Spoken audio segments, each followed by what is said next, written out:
Памяти поэта. Сегодня в Северной Осетии отмечают 156-й день рождения основоположника осетинской литературы Костахи Тагурова. Мероприятия в честь юбилея проходят по всей республике. Во Владикавказе празднование развернулось на нескольких площадках.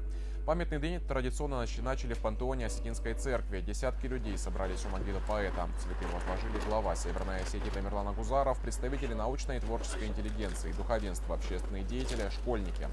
Учащиеся 13-й Владикавказской школы, которая носит имя Костахи Тагурова, прочитали стихи поэта. Архиепископ Владикавказский Аланский Засима провел поминальную службу.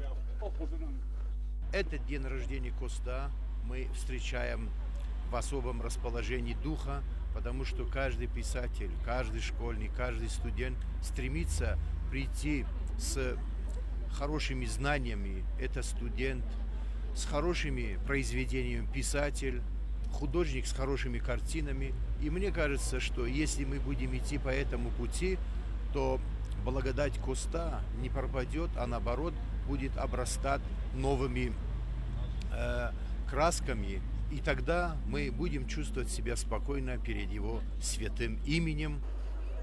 Живые цветы легли к монументу поэту на Театральной площади. Память Костахи Тагурова почтили школьники, студенты высших и средних учебных заведений. Творчество Коста занимает важное место в образовательной программе. Его начинают изучать уже с первых классов. Мы в школе каждый год проходим творчество Коста, учим его стихотворения. Мы очень любим Коста и его стихотворения. Каждый год мы приходим к памятнику Коста на возложение цветов. Мы очень любим Коста. Вечер памяти Костахи Тагурова прошел в Национальной научной библиотеке. В нем приняли участие творческие коллективы, звезды осетинской эстрады, школьники. Гостей мероприятия поприветствовали министр культуры Мадина Атаева и председатель Союза писателей Камал Ходов. Со сцены прозвучали стихи Хитагурова, а также произведения, посвященные ему. Поэт, публицист, художник. Личность Коста уникальна и многогранна.